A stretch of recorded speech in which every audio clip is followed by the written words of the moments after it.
If we look at a company, the world's leading seller of spa services, Groupon, we say, well, how does the internet enable a company in Chicago to sell millions and millions of dollars of back massage and nail polishing, right? What happened there? The old model was really simple.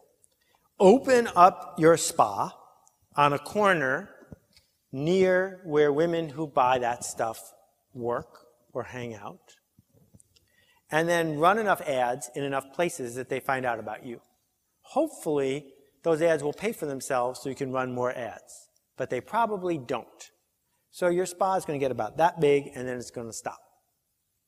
Groupon says, wait a minute, everything is different now. Number one, organizing people to do stuff at the same time is actually extraordinarily valuable. Let me give you a simple example. Sometime in the next 5 seconds, I'd like everyone to just clap your hands one time, whenever you feel like it. Okay, now, when I say 3, I want everyone to clap. 1, 2, 3. You can see the difference. It's really quite powerful.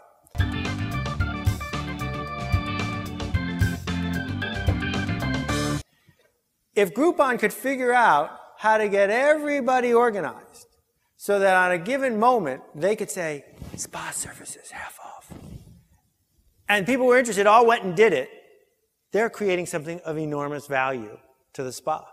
Something so valuable, the spa is willing to take half of what they ordinarily would have taken, actually a quarter of what they've ordinarily would have taken. Instead of $100, they get $25. Groupon gets $25, you get $50. Now that's a pretty compelling deal. If you were thinking about buying this anyway, they just gave you $50. Groupon is happy because it cost them $0 and they just made $25. And the spa is pretty happy because instead of that chair being empty, they got $25 and you might come back tomorrow. Interesting. Everybody wins. But how do you grow a business like that? Surely you have to get on Oprah, Midwestern edition. Or surely you're going to have to run enough ads to get people to join Groupon. Well, maybe not. Because this revolution says, you know what? All I need is 6 people to love Groupon. And if they do, if I made it in their interest to tell their friends, they might do it. How will they tell their friends? Well, maybe if I said, only this deal only works if 50 people take it, and you really want it because they're paying you $50 after all. If 50 people take it and you see there's only 40 people who have taken it so far, you'll email 10 friends. Because you're selfishly motivated, me. And you'll tell those 10 friends, quick, go buy this. It's a great deal. And so now it makes its number, and you're happy, and your friends are happy. And Groupon has earned the privilege, permission, to tell you about tomorrow's deal and the deal after that. So every single time you tell a friend, what you've done is double dated. You went to your friend, brought Groupon along, and now your friend can go date Groupon. The other reason that it spreads is a little bit less obviously selfish, which is people like talking about cool stuff. They like saying to their friends, I discovered something. Let me tell you about why it's good. That increases their status. So Groupon has to keep enough cool deals coming, enough unique things, enough overwhelming good things, and never double-cross the people who have given permission, because that will instantly stop people spreading the word. And day by day, millions, literally millions of people sign up. How many in Chicago are there now? Someone tell me. How many? 600,000 people in Chicago have signed up for Groupon. Costs Groupon nothing, costs people in Chicago who sign up nothing, but now there's 600,000 people who, if it's a good offer, will all clap in unison, creating something of value. Groupon could not have existed 7 years ago. And it has nothing to do with technology. The technology is trivial. Copying Groupon, you post something on Elance, you could get a version of it for $30,000 tomorrow. It's not particularly difficult to do. What's difficult is to see what all of us saw 5 years ago and decide from that to go build Groupon. That's difficult. That's what we need to talk about. We need to talk about what are the elements of this revolution and how are we going to become the Betty Crockers or the Duncan Hines or the whatevers of tomorrow. Cereal boxes are another interesting way to think about this. if I think of Tony the Tiger, turns out that the first mascot of Frosted Flakes was a kangaroo. I can't imagine what the meeting was like, where they fired the kangaroo and hired the tiger instead.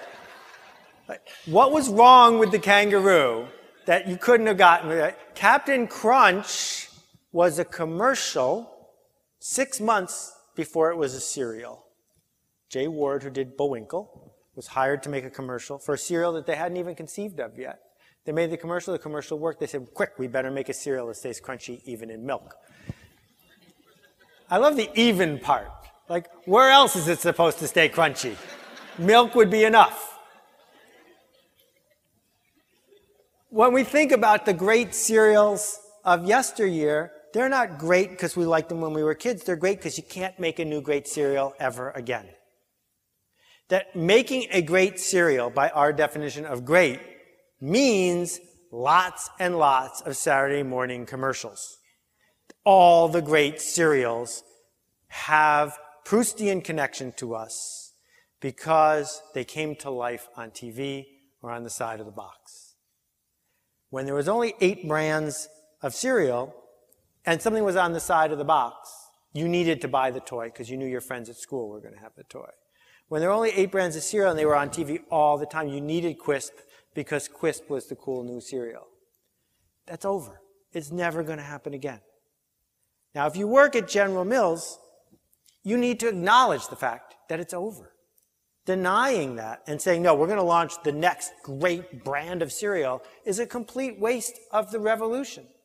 Because cereal isn't organized to work in a long-tail universe. Cereal was organized to work in 1964 television. And you can milk it for all it's worth. Keep going. Have at it. Keep Lucky Charms. Come up with a new shape. Fine. That was the first time they used marshmallows in cereal. And the idea came from circus peanuts, which you don't eat at the circus, and they're not peanuts. But if you take a circus peanut and you shred it, that's how you make a Lucky Charm marshmallow. Just thought you'd want to know that. What they need to do at General Mills, what they need to do at any company that wants to thrive going forward is not say, how do I get people to fan the Lucky Charms page on Facebook? What they need to say is, what does Facebook want from me? What does the internet want from me? What do people who are connecting online, who are paying attention to ideas, want? Let's make that. It's backwards, right? It's not the man who wore the wrong hat. It's the hat that wore the wrong man. It's figuring out the match so that you're not just using the status quo as an excuse to hire some fancy web design firm. And that shift is causing a lot of people pain and making a lot of other people money. And you got to pick which side of the chasm you're going to be on. So, the last thing on the revolution, and then I'm going to jump around a little bit, is we're talking about impossible and perfect. Every problem you have right now is a perfect one. It's perfect because if it wasn't perfect, you would have solved it already. It's perfect because there's some barrier, some edge, something that you can't figure out how to get your way around that keeps the problem here. And what we see about organizations and individuals that succeed is that they solve perfect problems. And the way they solve them is by knocking down one of the edges that people said was unknockdownable and just going in that direction. If you're looking for a solution to the problem that doesn't involve that, you will not find one. Because if it was available, you would have already found it. That instead, what we need to do when we look at a perfect problem is say, well, what if we quit that job? What if we shut that plant? What if we killed that product? What if we launched a whole new product? What if we, in fact, did raise the money? Something that has been previously off the table comes on the table. That's what permits us to solve the problem. You know, if you look at the demise of the record industry, it's a perfect problem. With Tower dying and the labels in trouble and the long tail and the hard to get into nature of iTunes, it's a perfect problem. So Radiohead said, we'll just solve the problem a different way. We'll blow up 3 of those constraints and do it a completely different way. and it's a total success. Or you look at different ways for musicians to tour. The obvious way to solve the perfect problem is everyone lines up with Ticketmaster and the whole music mafioso to build these big concert tours that cost $150 to go see someone from the 1960s. And if you read Bob Lefsetz, a lot of those tours got in trouble this summer. But some artists said, you know what I'm going to do? I'm going to leave the band at home. I'm going to leave the groupies at home. I'm going to go acoustic. I'm going to play in gigs in places where people want me, and I'm going to put 400 people in the seats. And I'll still make more money than I would have the other way. You know, if we look at how Bob Dylan has continued to make a living, part of it is that he's a genius, and we're going to talk about geniuses in a little while. But part of it is he's not trying to sell out Madison Square Garden or be the #1 video on MTV. He's playing a different game. He made that problem imperfect, which makes it easy to solve. And then impossible. Impossible means it can't be done. And that's what revolutions are all about. There wouldn't be a revolution if it was doing something that was easy, right? That what makes it impossible is what makes it a revolution. Henry Ford is sitting having coffee with you, a latte, in 1914.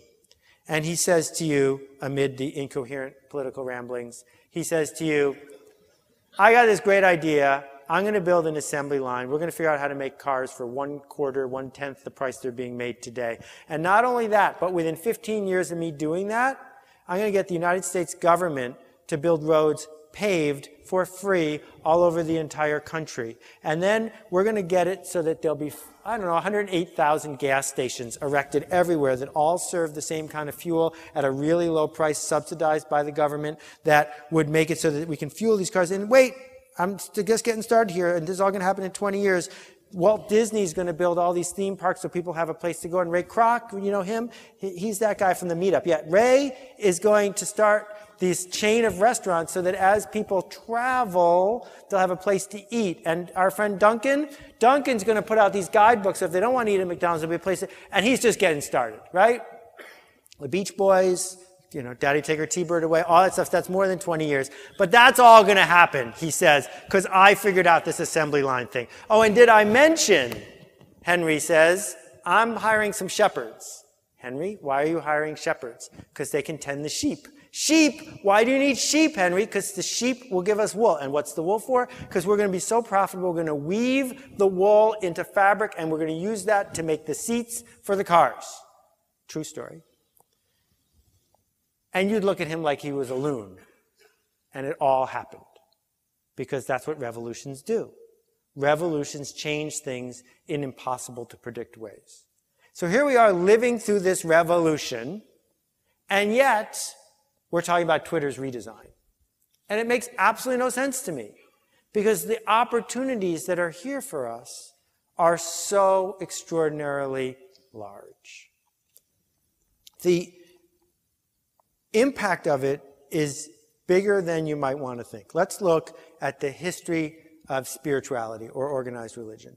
You know, everyone on earth was a nomad for a really long time. And the religions that we had were nomadic religions. And then there was this era of empire, and a few people at the top dictating to large numbers, millions of people. And religion shifted to being an empire-focused religion.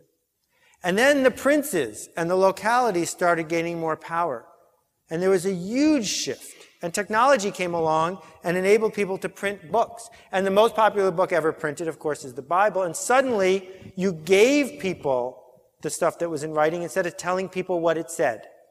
And that shifted not just the way we spread science, but the way we spread religion and the way religion was. Religion after the Bible was printed was totally different than religion before the Bible was printed, because the economy and the technology of the time dictated it.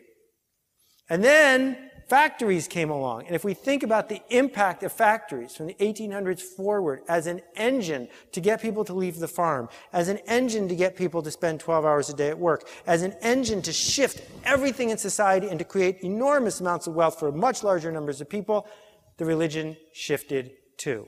The structure of the building shifted. The way it was organized shifted. Its role in society shifted. And then it happens again, because now we see that there isn't this sort of monolithic local factory in each town. That the internet, one of the things it's done is created competition across the world. Outside of some rural towns in New York State is a Mott's apple juice factory. And the people at the Mott's factory have been on strike for months and months and months because Mott's doesn't want them there anymore. Because Mott's is looking at the world and saying, you know what, we're not going to pay $17 an hour for some guy to do exactly what we say and squeeze these apples all day long. And the guys in the union are saying, this is the only good job in town. And the owner of the factory is saying, there's no room for good jobs in making apple juice anymore. And so we have this intractable collision between a factory model, a model that's community-based, to one that's much more international and much more connected and much more fluid. And so this myth that the world is going to stay as it is but have shinier flying saucers in it is just bogus. The world, every element of the world, is shifting. And these shifts are available to you if you want them.